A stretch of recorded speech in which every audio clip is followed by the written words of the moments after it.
Son las 7:33. Recibimos el día de ayer un boletín de prensa de la Fundación Dignidad y Derecho, donde se espera sanciones a las autoridades que han revictimizado a menor víctima de un abuso sexual. Es el caso más conocido como el de la psicóloga Betty Soria. Y vamos a tratar con el abogado Pablo Proaño, a quien saludamos.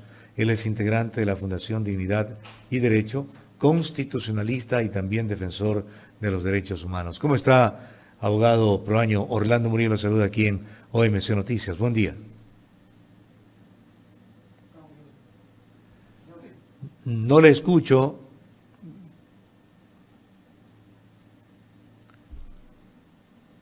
No, tampoco. Si tiene activado su audio, algo está fallando. En todo caso, le pido por favor que salga del link y vuelva a ingresar. Son las 7:34. El tema es muy interesante porque le voy a consultar justamente al abogado Proaño. El tema dibuja, o más bien desenmascara, o, para utilizar otra palabra, desnuda a la función judicial. Y la función judicial, hablemos de fiscales y hablemos de jueces. ¿Por qué? Porque la psicóloga clínica Betty Soria denuncia el abuso sexual que presuntamente el padre de una menor había cometido con ella. ¿Por qué? Porque la llevan a la niña al hospital Monte Sinaí, la madre la lleva, ella la trata y viendo ese cuadro, ¿verdad?, denuncia el tema. Pero luego la denuncia se revierte contra ella. ¿Cómo está, abogado? Buen día. Buen día, Orlando. Espero que ahí podamos escucharnos bien. En un 100%. Hablaba Correcto. de cómo se revierte este caso en contra de la denunciante, ¿verdad? Usted, que es parte de la Fundación Dignidad y Derecho, este caso podríamos decir que está desnudando a la función judicial en cómo está tan corrupta y es tan controvertida en su actuación hoy en día, que no es un caso más, pero es un caso que yo digo que puede servir de estudio para los estudiantes de Derecho, para lo que no debe hacer un fiscal y no debe hacer un juez en estos casos, sobre todo de violación sexual a una menor. Así es, Orlando. Lastimosamente, bueno, y buenos días con todas las personas que nos escuchan. Lastimosamente, el caso de Betty Soria ha tenido y sigue teniendo una repercusión muy grande, primero en materia de protección de datos personales, luego también la protección a las personas, personal de salud que denuncia irregularidades, que denuncian delitos de abuso sexual, y sobre todo también dentro del ámbito de la justicia. Nosotros hemos visto una serie de irregularidades, de faltas al debido proceso y sobre todo de desconocimiento de la ley y del derecho en este caso. Como organización Dignidad y Derecho hemos planteado una acción de habeas data precisamente para proteger y resguardar toda la información de la menor que se encuentra en los expedientes, porque el caso de uso y falsificación de documento corresponde a la historia clínica. El objeto del delito es la historia clínica de la menor elaborada por la psicóloga Betty Soria. Por lo tanto, esta historia clínica se adjunta al expediente y esa información resulta ser pública en un claro desconocimiento y desacato de los funcionarios judiciales y de fiscalía, precisamente porque en estos casos es la protección de la menor la que debe primar, la protección de sus derechos, de su intimidad y de su información personal, mientras la justicia determina o no la responsabilidad en contra de la psicóloga Betty Soria y de la mamá de la menor, que es precisamente el caso de falsificación de documentos. Lastimosamente, pues todavía queda mucha tela por cortar, como se dice, todavía no hay sanciones a los responsables, ni al hospital, ni a fiscalía, y el juicio, pues está programado para el 27 de abril, la audiencia de juicio para la psicóloga Betty Soria y la madre de la menor en el caso de falsificación de documento. Pero parece ser que a todo lo que usted ha puntualizado, a la falta de apego a lo que dice el procedimiento para los juicios, parecería ser que el fiscal o la fiscal que lleva el caso y la jueza que lleva el caso, ¿verdad?, se burlan de las personas que están inmersas en este tema, la menor, la madre de la menor y la psicóloga clínica, porque además parecería ser que juegan con los sentimientos, con las emociones de ellas, cuando se las cita para presuntamente dictar ya una sentencia en el caso y luego alguien se enferma, alguien no va, a alguien le ocurre algo. Y cuando también un tribunal cita para conocer el tema del habeas data para la menor, también alguien falta, alguien falla, no se anuncia con antelación el tema y daría la impresión que están jugando no solamente con la honra, la libertad de las personas, sino también con las emociones de ellas, abogado Proaño.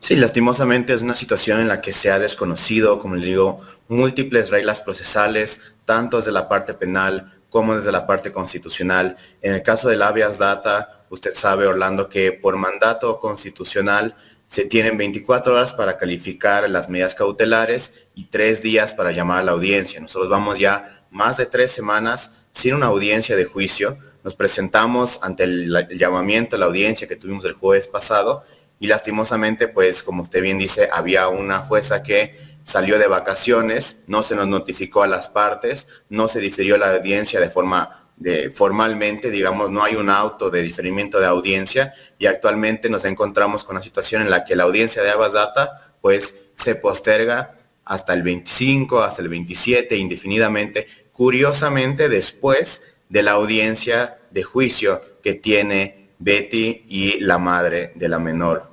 Eso por un lado, y por otro lado también las medidas cautelares determinadas por el Tribunal de Habeas Data determinan que la historia clínica no es un documento público, es un documento reservado. Eso lo dice tanto la Ley de Salud como la sentencia de la Corte Constitucional, y aún así se insiste en impulsar un delito o una acción penal que carece de tipicidad al no ser este documento sobre el cual se alega la falsificación, no ser un documento público. Sin embargo, la fiscal parece que va a insistir en la acusación y pues bueno, habrá que ver el día 27 exactamente qué es lo que ocurre con el juez. Sin embargo, pues se van atropellando, como le digo, varias normas procesales, el debido proceso, el derecho a la defensa y sobre todo, y lo más grave, el incumplimiento por parte del Tribunal Penal de las medidas cautelares constitucionales que mandan a que se ponga en reserva la historia clínica, los informes emitidos a partir de la historia clínica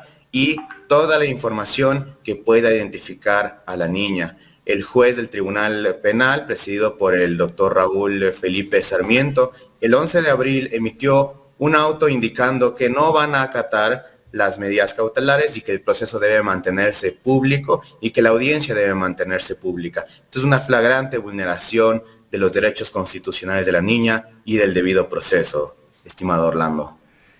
¿Qué hacer frente a esta situación donde se deja en desigualdad de condiciones a una profesional de la psicología, donde están violando los derechos de una menor, ¿verdad?, donde se deja indefección a una madre afectada por la situación que vive su hija? No solamente el abuso sexual presuntamente por parte del padre, sino también de la revictimización que está siendo objeto por parte de la Fiscalía y por parte de la justicia. ¿Qué hacer? ¿Dónde acudir? Bueno, nuestra estrategia legal va hacia el tema del incumplimiento de las medidas cautelares, precisamente porque todas las instancias judiciales, todos los funcionarios públicos tienen la obligación de acatar estas medidas constitucionales. Para eso precisamente son, para precautelar derechos. Entonces nosotros impulsaremos dentro del Tribunal de Habeas Data y dentro de la Corte Constitucional, si es necesario, que se obligue a los funcionarios a acatar las medidas cautelares, incluso con la máxima pena que esto puede llevar, el tema del incumplimiento, que es la destitución. Entonces todavía hay muchos asuntos que se tienen que resolver. Se espera que se reinstale la audiencia una vez que ya haya habido este exhorto por parte del tribunal que conoce el habeas data, por parte incluso de la Corte Constitucional, de ser el caso, para que se determine la responsabilidad de los jueces que han incumplido esta medida y por supuesto se proteja también a la menor, por un lado, y por otro lado también se espera la audiencia de habeas data para determinar la responsabilidad del hospital, el hospital que en su contestación ha indicado que ellos no conocen, que ellos no tienen registro de que se haya entregado la historia clínica de la menor al abogado de la contraparte, a pesar de que existe un oficio firmado por una persona del hospital con un sello del hospital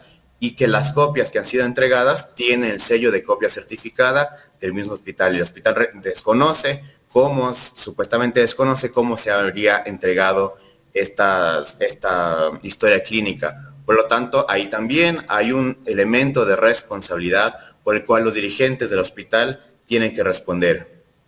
Ahora, es de suponer, ¿verdad?, que frente a toda esta situación de irregularidades en los procedimientos que se han dado, en la entrega misma de ese documento que no es público y que entregó el hospital, tiene que tener quien está detrás de todo esto un recurso económico para comprar conciencias. Caso contrario, no estaríamos en la situación que estamos lamentablemente comentando. No se estaría también postergando, sobre todo el habeas data, por lo que usted acaba de decir, abogado Proaño, y me corrige si estoy equivocado, de tratar de postergarla para después de la audiencia, donde presuntamente se culpe tanto a la madre de la menor cuanto a la psicóloga Soria, que es el 27 de abril. Así es, Lano. Sí, nosotros desconocemos y realmente estamos sumamente preocupados como organización cuál es la motivación que tienen jueces y fiscales en varias instancias, porque el Tribunal de Habeas Data también ha tenido dilaciones injustificadas, en continuar con este incumplimiento de órdenes de autoridad, de la ley, de la Constitución y sobre todo en el caso de falsificación, impulsando y sustentando una acción que no tiene tipicidad. Es por eso que el día de ayer la Asamblea Nacional, por medio del asambleísta Ricardo Vanegas y Geraldine Weber, empezaron ya de oficio un proceso de fiscalización y llamaron también a la psicóloga, al abogado penalista, al hospital, a fiscalía, para determinar qué es lo que está ocurriendo dentro de este caso y por qué se está impulsando. Por supuesto que las partes involucradas se quedaron sin argumentos. Pero claramente estamos viendo cómo todos, incluso desde otras instancias, desde otros poderes del Estado, como es la Asamblea Nacional, en su tarea de fiscalización, están comenzando a poner los ojos sobre estas actuaciones, sobre estos jueces, sobre estos funcionarios públicos y por supuesto nosotros también llamaremos la atención de otros tribunales, de ser necesario, como le indico, incluso hasta la Corte Constitucional, a fin de determinar, primero, la protección de los datos de la menor. Ajá. Y segundo, que se respete el debido proceso en la investigación y en la sanción, si es que es el caso, a Betty Soria y a la madre de la menor. Por supuesto que no va a haber esa sanción porque tampoco hay tipicidad en este momento, porque el fundamento, el documento base para el delito, que sustenta el delito, no es un documento público y ha sido declarado como tal, tanto en sentencias de la Corte Constitucional como por el Tribunal de Habeas Data. Es terrible la situación, ¿no? Y ni cómo recurrir tampoco a la Corte, al Consejo de la Judicatura, donde hay un payaso de por medio, ¿no?, que no entiende o no quiere entender la situación que se está viviendo en la justicia y además que no aplica lo que debe aplicar para los correctivos que se deben dar en estos casos. A la fiscal ustedes han dirigido alguna comunicación, al presidente de la Corte Nacional de Justicia también, a efectos de que pongan interés en esta desviación que están haciendo en la Administración de Justicia estas partes. Bueno, nosotros hemos solicitado que se oficie a varias instancias del Estado. Sin embargo, lo que no podemos jugarnos es que haya una mayor dilación en el proceso, que en la medida en que entren más actores también se vaya diluyendo desnaturalizando el principio de nuestra acción, que es precisamente proteger los derechos de la menor. Por eso fue precisamente que en una estrategia legal optamos por la medida cautelar, por las medidas cautelares y la acción constitucional, porque la ley determina que es de las acciones que tienen que salir más rápido y que tiene que haber, por ejemplo, el cumplimiento de las medidas cautelares a las 24 horas y el llamamiento de audiencia donde ya se determina la responsabilidad en menos de 3 días. Y sin embargo, pues nos hemos seguido encontrando con estas dilaciones, con estos obstáculos y pues, como le digo, nosotros seguiremos acudiendo a instancias, sobre todo judiciales, en la medida en que podamos encontrar un mecanismo eficaz y expedito para nosotros continuar protegiendo los derechos de la menor. Y por supuesto que ponemos en conocimiento, está de una manera pública, hemos enviado también oficios a varias instancias del Estado, por eso mismo igual la Asamblea ha tenido pues este interés en comenzar este proceso de fiscalización.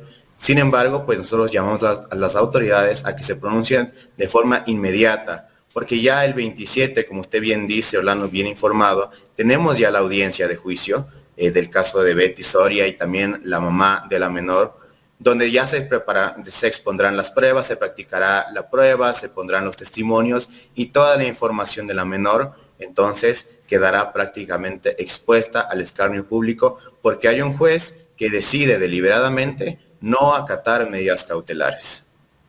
Abogado Pablo Proaño, gracias por atender nuestra invitación y por exponer este caso que debe llamar a la conciencia ciudadana, a la opinión pública para que evitar que este tipo de cosas se siga dando en la justicia ecuatoriana. Pensar de que aquellos que plantean una acusación ahora son acusados y pensar que aquellos que salen de la cárcel, hay jueces que incluso hasta les quieren devolver dinero que ya no pueden recibir por justamente estar cumpliendo medidas o sentencias ejecutoriadas. Pero en fin, es nuestro país y hay que buscar cómo arreglarlo. Gracias y lo dejo con salud despedida, abogado Proaño. Muchas gracias, Orlando. Sí, en efecto, es una situación en la que todavía nosotros tenemos mucho que hacer, tanto como profesionales como organización. Sin embargo, le agradezco por el espacio porque es importante que la ciudadanía conozca las actualizaciones sobre este caso. Nos volveremos a ver nuevamente cuando tengamos un pronunciamiento de alguno de los tribunales y, por supuesto, indicar a todas las personas que están escuchando que pueden seguir de cerca todo el proceso desde nuestras redes sociales y desde nuestra página web dignidadiderecho.org. Muchas gracias, Orlando, por el espacio y seguiremos en contacto. A usted por su tiempo y disposición de explicarle a la ciudadanía lo que auténticamente ocurre. Son las 7:50 minutos, agradeciéndole al abogado Pablo Proaño, integrante de la Fundación Dignidad y Derecho, constitucionalista y defensor de los derechos humanos, por su comparecencia aquí en OMC.